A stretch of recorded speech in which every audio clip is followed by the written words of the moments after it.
7-8 বার শারীরিক সম্পর্ক হয়েছে। আমাদের বাসার পাশে একটা বাঁধঝাড় আছে, ওখানে। আমি ওরা বিয়ে করতে চাই। সুপ্রিয় দর্শকবিন্দু, এই যে দেখেন সোশ্যাল মিডিয়াতে একটি ভিডিও ভাইরাল হয়েছে। সেটি হচ্ছে প্রেমিক এবং প্রেমিকা রাতে পরকীয়া করতে গিয়ে মানুষের হাতে ধরা পড়েছে। তারা কিন্তু বাঁশবাগানে অপকর্ম করতে গিয়ে এই যে জনতার হাতে ধরা পড়েছে। ভিডিওটি দেখেন, দেখলেই বুঝতে পারবেন। ও যদি এখন আমার বিয়ে না করে, আমি তো মামলা করছি। এখন থানায় যদি ন্যায় বিচার না দেয়, আমি নিজের জীবন নিজেই শেষ করব। ছেলের নাম মোহাম্মদ নূরনবী হাসান মেহেদি। ও এর সাথে আমার সম্পর্ক 2.5 বছরের সম্পর্ক। ও আমার সাথে বিয়ে করার কথা বলে, আমার সাথে প্রতিনিয়ত দেখা করে, আমার সাথে শারীরিক সম্পর্ক করছে।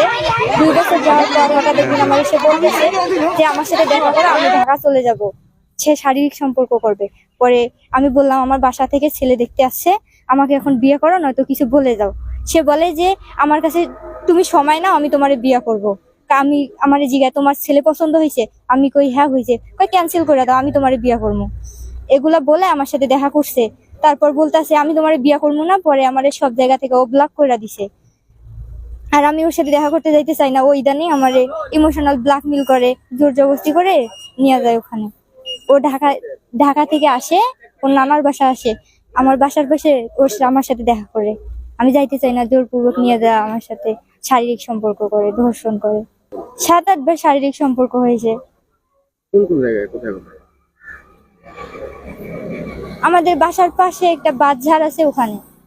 তোমার সাথে হয়েছে? হ্যাঁ। অন্য কোথাও আর হয়নি?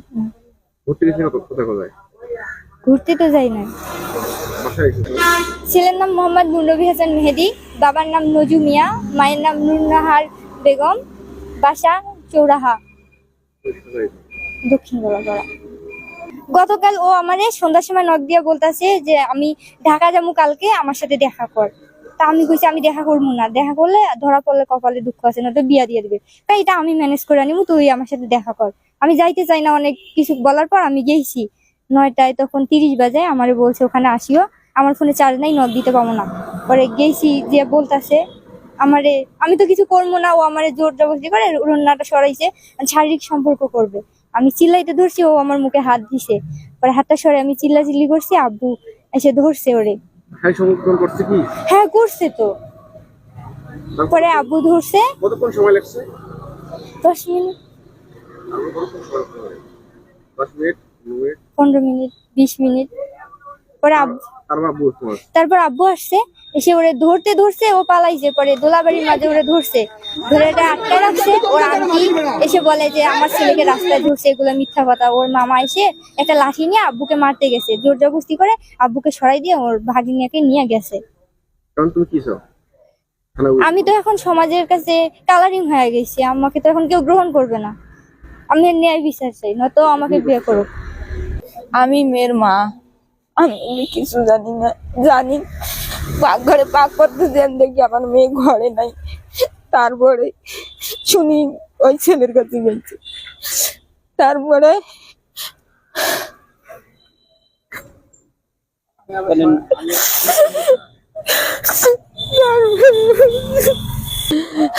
আমি আমি ছেলে মেয়ের সাথে বিয়ে চাই। গতকালকে আমার জামাই ফোন দিয়ে বলতেছে যে এরকম ঘটনা, তুমি চলে আসো। তো আমি আসি, শুনি যে নাকি এই ধরনের হয়ে গেছে। তো জামাই, আমি তখন বললাম যে না ঠিক আছে, এটা বিচার, আমরা ন্যায্য বিচার চাই। আর যদি এর ব্যাপারে কোনো যদি আমার নাতনির ক্ষয়ক্ষতি হয়, তাহলে আমরা একে দেখবো। হ্যাঁ, আজকে আমরা মামলা করতে এসেছি এবং মামলা করলাম। প্রথমে গেলাম, যে দেখি ছেলে মেয়ে একটাই আছে, 2 বাড়ির সিপের ফাঁকত বাস ধারত।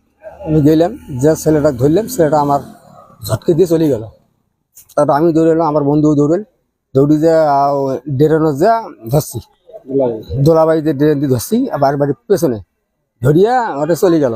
তারপর লোক আসি ধরিল, চেঁচাচেঁচি ওরা ঘুরে কত কত জোর আনতে পারি না। আমার বন্ধুটাকে ওরা তলতে পেয়েছি, তলতে পাই না, আমি ন্যাংরা হয়ে গেছি। তারপর কি করলাম, ফির উঠতে দিই না। তারপর ওই উঠে অবস্থায় বাস ধরিয়ে যে খালা আছে, তার খালাক ডাক পাচ্ছে, আন্টিকে ডাক পাচ্ছে। আন্টি ডিগির বেঁধে দৌড়িয়েছি মুখ করে, তুই খুব বাড়ি গেছিস, হ্যাঁ মাগি পুষিস তুমি মাগি পোষং